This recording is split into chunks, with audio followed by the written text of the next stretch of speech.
परिवार में कठिनाई तकलीफ कम आवे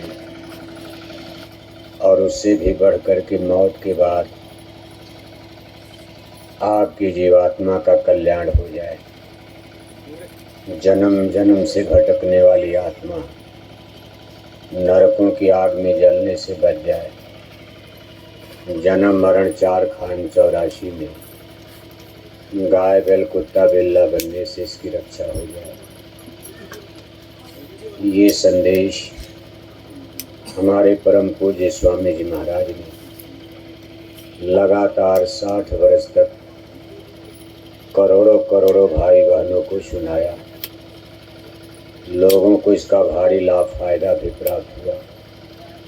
सन 2012 में गुरु महाराज अपने निधाम से हार गए।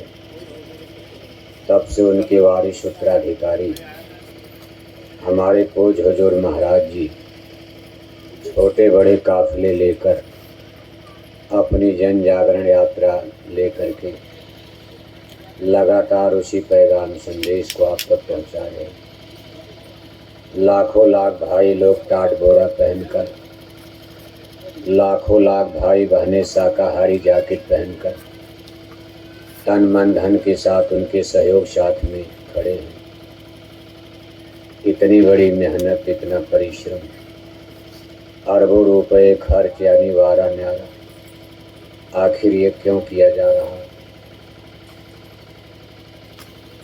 इतना परिश्रम, इतने कष्ट और क्लेश, भाड़ा किराया रुपया पैसा, झंडा बैनर पर्चा पोस्टर, आज इसकी बहुत बड़ी ज़रूरत है। कोई ऐसी चीज़ ज़रूर है जिसको आज तक आपने सुना ही नहीं, जाना ही नहीं, और उसी को जनाने की कोशिश की जा रही। इस जंगल पहाड़ में आपका विकास तो हो ही रहा है। घर भी बन रहे हैं, मकान भी बन रहे हैं, बेटे बेटियां पढ़ लिख कर engineer, doctor, master, tutor, teacher भी बन रहे हैं। आपके कपड़े भी अब अच्छे हो रहे हैं। आपके जंगल पहाड़ में भी कार मोटरसाइकिल दौड़ रही, सड़क बन रही, स्कूल अस्पताल। लेकिन इसमें और अच्छा हो जाए, अच्छा से अच्छा हो जाए, उसके लिए जय गुरुदेव मिशन की तरफ से प्रयास किया जा रहा है। अच्छा से अच्छा क्या हो जाए कि आपके इस जंगल पहाड़ में कभी सूखा न पड़ने पाए, कभी यहाँ बाढ़ न आने पाए। ये नहीं कि तापी मैया इतना पानी भर दें कि आपके घर मकान जमीन बगीचे सब पानी में डूब जाएं। कभी आपके इस पहाड़ में भूकंप न आने पाए, कभी कोरोना जैसी बीमारी दोबारा न आने पाए। इस संदेश के साथ आज जय गुरुदेव मिशन आपके बीच में मुस्तैदी से खड़ा। आप ये जरूर कहोगे, भाई ये काम तो भगवान के अलावा कोई नहीं कर सकता। बाढ़ रोक देना, सूखा रोक देना, भूकंप रोक देना, बीमारी को रोक देना, ये काम तो मुख्यमंत्री प्रधानमंत्री कोई नहीं कर सकता। क्योंकि कोरोना में हम आपने देखा उस समय किसी के बस का नहीं था। न डॉक्टर रोक पाए, न एमपी एमएलए रोक पाए, न रुपया पैसा धन दौलत रोक पाया। ईश्वर भगवान की कृपा हुई, कोरोना मान लो चला गया।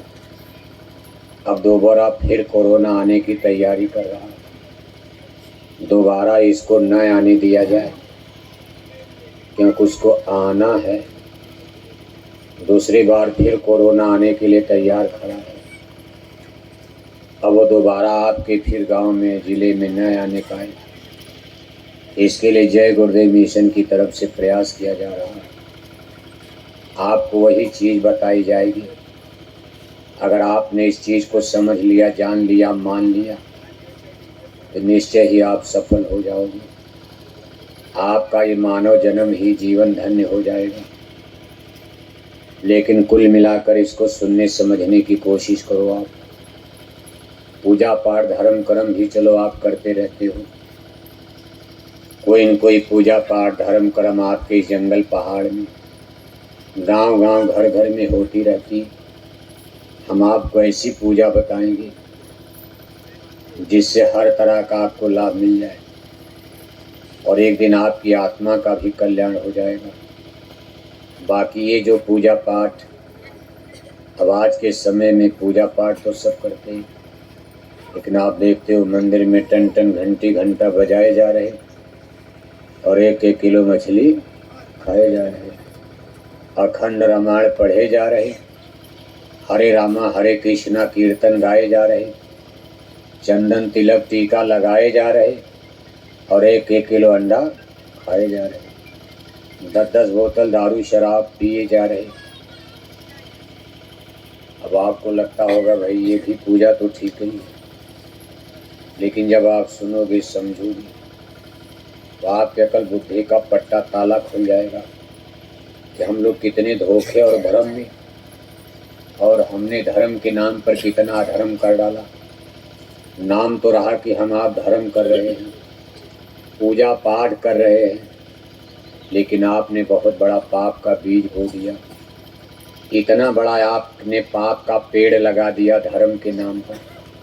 अधर्म की बात तो छोड़ो, आप जो लोग रामायण नहीं पढ़ते, गीता नहीं पढ़ते, मंदिर देवालय शिवालय में नहीं जाते, गंगा तापी की पूजा नहीं करते, उनको तो अधर्मी ही आप कहते हो। लेकिन जो लोग धर्म कर रहे हैं उनको अकल बुद्धि आ जाएगी कि हमने धर्म के नाम पर भारी धोखा खाया और हमने जाने अनजाने पाप का ही पेड़ बो दिया और अब ये पाप का पेड़ तैयार है, फल देने के लिए तैयार है। जो आपने पाप का पेड़ लगाया है ये अपना परिणाम देने के लिए तैयार खड़ा हो गया और इसका परिणाम आपके लिए भयंकर होगा। धरती पर प्रलय मच जाएगी, हाहाकार मच जाएगा, धरती लाशों से पट जाएगी, जैसे रावण की लंका जलकर भस्म हो गई। लंका में खाने पीने की कोई कमी नहीं थी, सोने की लंका, लेकिन जब पाप का पेड़ जम गया, तैयार हो गया और जब उसमें फल बरसने लगे, उस पाप के पेड़ ने लंका का सर्वनाश कर दिया। इसलिए किसी खतरनाक स्थिति में आप हो, केवल हिंदी अंग्रेजी पढ़ने से ही कभी मनुष्य का सुधार नहीं हो सकता। आपको बढ़िया कपड़ा हो जाए, बढ़िया घर मकान बन जाए, बढ़िया स्कूल अस्पताल सड़क बन जाए, सब कार मोटर में चलने लगो, लेकिन कर्म खराब करने लगोगे, ईश्वर ऊपर बैठ करके देख रहे हैं। भगवान आपका कपड़ा नहीं देखते। उन्होंने सेबरी का जूठा बेर खा लिया। सेबरी के कपड़े तो फटे पुराने थे। अगर भगवान कपड़े पोशाक पर खुश होते तो पहले रावण से खुश हो जाते। कपड़ा तो रावण का अच्छा था। सेबरी तो जात की भीलनी जंगल में, किले महल तो रावण के पास थे, धन दौलत रावण के पास थी, वेदों का ज्ञान रावण के पास था। सेबरी बेचारी तो वेद का नाम नहीं जानती थी, लेकिन भगवान को केवल भक्ति प्यारी होती, अच्छा कर्म प्यारा होता। पवित्र कर्म करोगे, पुण्य कर्म करोगे, फटे पुराने भी कपड़े रहेंगे, सुखी रहोगे, झोपड़ी में रह करके भी आबाद रहोगे। और अगर बुरे पाप कर्म करोगे तो कोठी हवेली में भी एक दिन में आपका विनाश हो जाएगा, सर्वनाश हो जाता। राजे महाराजे जमींदारों का इतिहास पढ़ो, बड़े बड़े किले महल जमीन जागीर उनके पास, लेकिन कितनी दर्दनाक मौत करके वो लोग चले गए। राजा रानी, उनके राजकुमार राजकुमारियां कत्ल कर दिए गए और आज सब लोगों के किले महल यहीं रह गए, सब लोग छोड़ करके चले गए। इसलिए जिस जगत ये लुभावना माया का देश, जिसको हम आप ज़्यादा से ज़्यादा बनाना चाहते हैं, महापुरुष कहते भाई इसको तो मतलब भर का बनाना ही पड़ेगा। कितने गरीब भी नौरों की भीख मांगना पड़े पेट के लिए, उतना उद्यम तो करना ठीक है कि हम स्टैंड हो जाएं, अपने पैरों पर हो जाए, अपने बाल बच्चों का गुजर बसर, अपने कुबते बाजू मेहनत ईमानदारी की कमाई से हो। लेकिन महापुरुष कहते हैं दुनिया की मायावी दौलत में, इस माया की झूठी मंडी बाजार में इतने लालची मत बन जाओ, इतने लोभी मत बन जाओ कि दुनिया की दौलत इकट्ठा करने के लिए, संसार को बनाने के लिए आप गलत रास्ता पकड़ लो, पाप का रास्ता पकड़ लो, क्योंकि ये संसार झूठा है। एक न एक दिन आपको यहाँ से चलना है, यहाँ कोई नहीं रहेगा। इसलिए महापुरुषों ने इसको धर्मशाला सराय बताया। सराय में, धर्मशाला में मुसाफिर आते, 2 दिन 3 दिन रात बिताते, इसके बाद अपना बेड बिस्तर लेकर आगे बढ़ जाते हैं। फिर उस मुसाफिर खाने में दूसरे यात्री आते हैं, 2-4 दिन वो रहते हैं, इसके बाद वो भी अपना बेड बिस्तर लेकर निकल देते हैं। मुसाफिर खाना धर्मशाला तो रहता, लेकिन उसमें यात्री मुसाफिर बदलते रहते हैं। ऐसे आपका गांव, आपकी ज़मीन, आपका घर मकान, ये सारा संसार जगत, ये बैतूल, ये खंडवा, ये मध्य प्रदेश, कभी ये ज़मीन जायदाद, ये सब मुसाफिर खाना। आपके पहले भी कोई यहाँ था, ये नहीं कि धरती खाली थी। जब आप पैदा नहीं हुए तब भी यहाँ लोग रहते थे। वो लोग चले गए, अब आप रह रहे हो। थोड़े दिन में आप चले जाओगे, तब भी यहाँ रहेंगे कोई, आपके बेटा बेटी रहेंगे, वो भी चले जाएंगे, नाती पोता रहेंगे, वो भी चले जाएंगे, उसके बाद नाती पोता पैदा होंगे। ये संसार का क्रम चलता रहेगा, क्योंकि ईश्वर ने, भगवान ने धरती को बहुत छोटा बनाया। इतनी बड़ी ये धरती नहीं है कि यहाँ बस जन्मते जाओ और कोई मरे न, खाली न करो। जैसे 2 बरस के लिए अगर आपके बैतूल में मौत के कानून को रोक दिया जाए कि 200 बरस तक बैतूल में कोई नहीं मरेगा, लेकिन लोग जन्मेंगे, बच्चा बच्ची पैदा होंगे, पैदा होने का कानून चल रहा, बच्चा बच्ची पैदा हो रहे, और 200 बरस के लिए कोई मरा ही नहीं, फिर आपके बैतूल में खड़ा होने की जगह नहीं मिलेगी। जमीन जायदाद की बात छोड़ो, घर मकान, इतनी आबादी हो जाएगी कि आपको खड़ा होने की जगह नहीं मिलेगी। इसलिए भगवान जिन्होंने धरती बनाई, अधिकार तो उन्हीं का है, हम आप इसमें कुछ नहीं कर सकते। वो कितने समझदार हैं, अक्लमंद हैं, उन्होंने पहले ही सोच विचार कर ऐसी धरती बना दिया और यहाँ जन्म मरण का कानून बना दिया। तो भाई मैंने धरती छोटी बनाई है, यहाँ एक बार में बहुत लोग नहीं रह सकते हो, कहाँ से पानी मिलेगा, कहाँ से सब्जी मिलेगी, कहाँ से सबको खाने के लिए भोजन मिलेगा। सरकारें लाख प्रयास करेंगी, नसबंदी, गर्भपात, परियोजन सब हो जाएगा, लेकिन फिर भी लोग भूखे मरने लगेंगे, पीने का पानी नहीं मिलेगा। इसलिए भगवान ने एक नियम बना दिया तो भाई हम यहाँ जन्म मरण का कानून बना रहे हैं, मिथुली कॉन्स्टिट्यूशन। कहा लाखों लोग रोज दुनिया में जन्म लेंगे और दूसरी तरफ लाखों लोग मौत की भट्टी में रोज भस्म किए जाएंगे। आपके गांव में आज कोई नहीं मरा, इसका ये मतलब नहीं पूरे बैतूल में कोई नहीं मरा होगा, किसी न किसी गांव में कोई मरता। दुनिया बहुत बड़ी, अब ये सारे संसार की बात हो रही, Bharat, Pakistan, Britain, Italy, Germany, France, क्योंकि भगवान के यहाँ भारत पाकिस्तान का बंटवारा नहीं है। वो तो धरती को देख रहे कि मेरी धरती पर कितने लोग पैदा हो रहे और कितने लोगों को यहाँ से निकाल कर जगह ज़मीन खाली कराना है। इसको कहते हैं आना और जाना, जन्म मरण का कानून। लाखों लोग जन्मना, लाखों लोग मरना।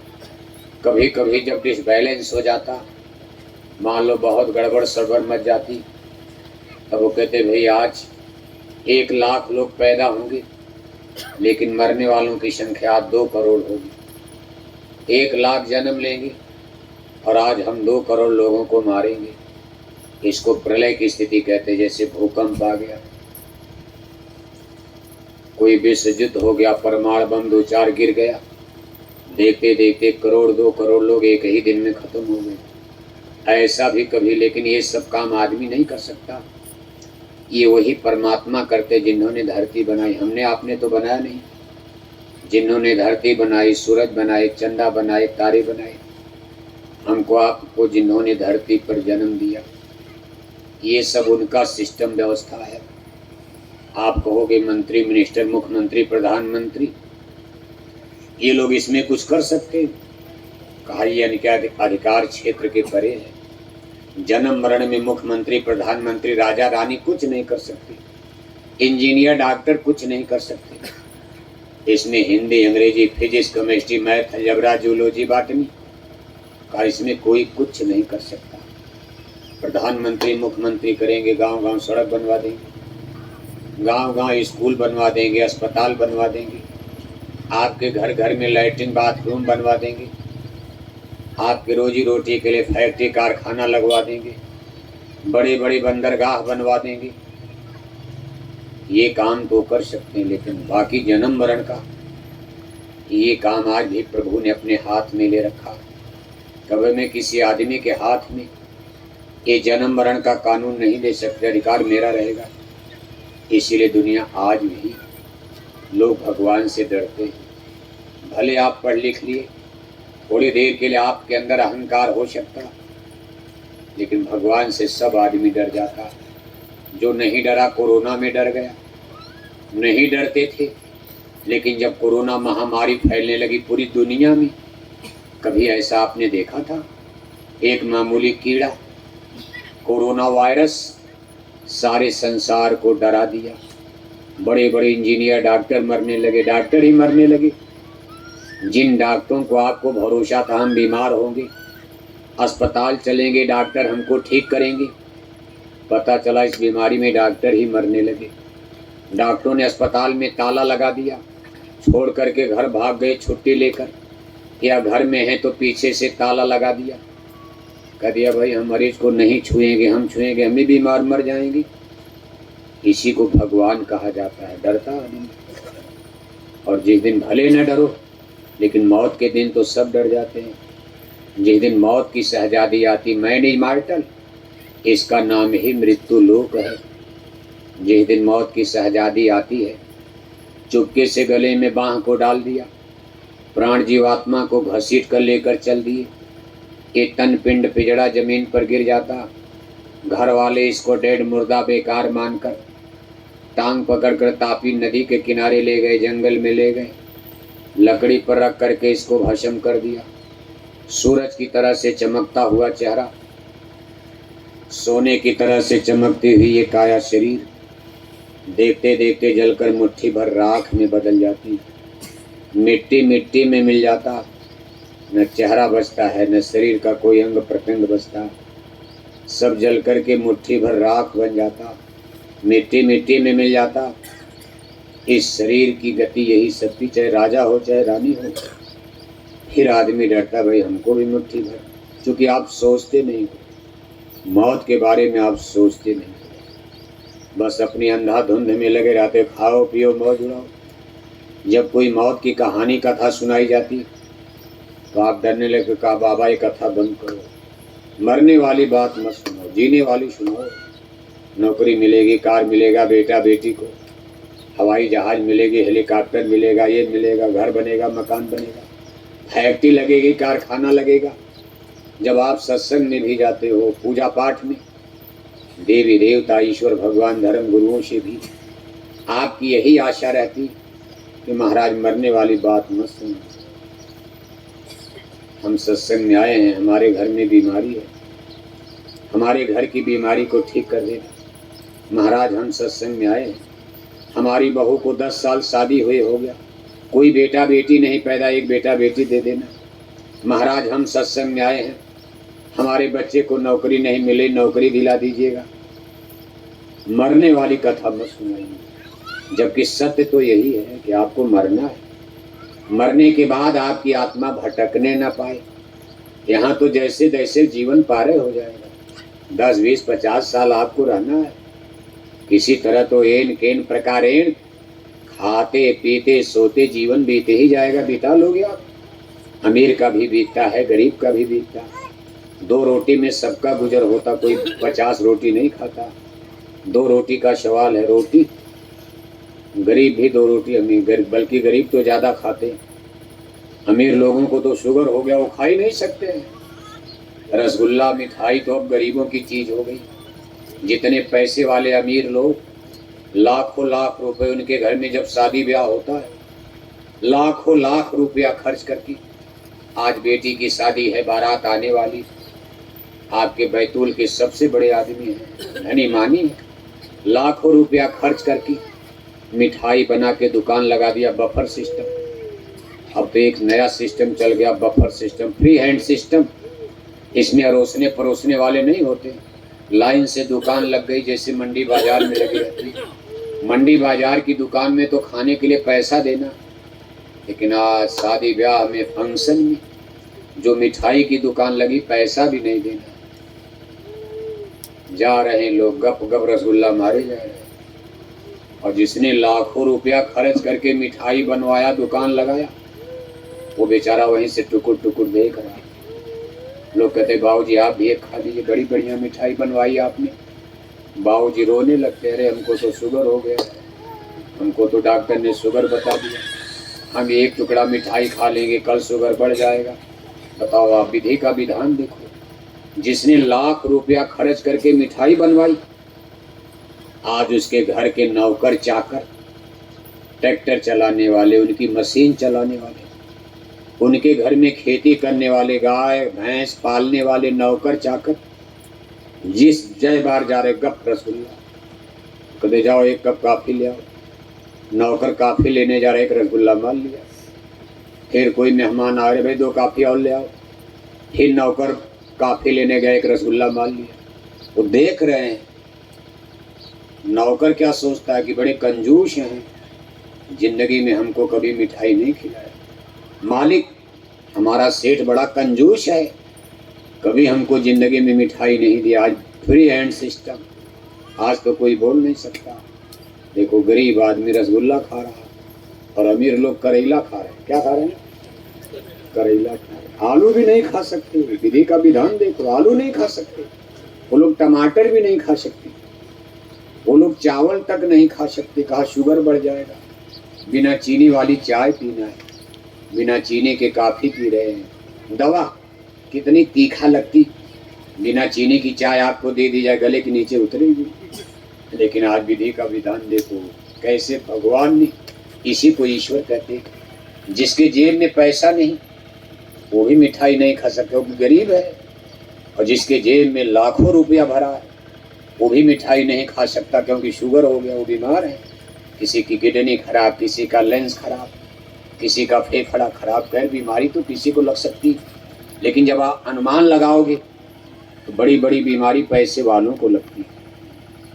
क्या भगवान का निर्णय है। देखो गरीब आदमी को भी, उसको तो मरना मरना। आपके जंगल में, पहाड़ में किसी गरीब को कैंसर हो जाए, क्या करोगे आप? उसको दिल्ली ले जाओगे, लखनऊ ले जाओगे? आपके पास पैसा, आप कहोगे मर जाओ, भगवान जाने मर जाए, भगवान के ऊपर छोड़ दोगे। लेकिन जिसके घर में आज 50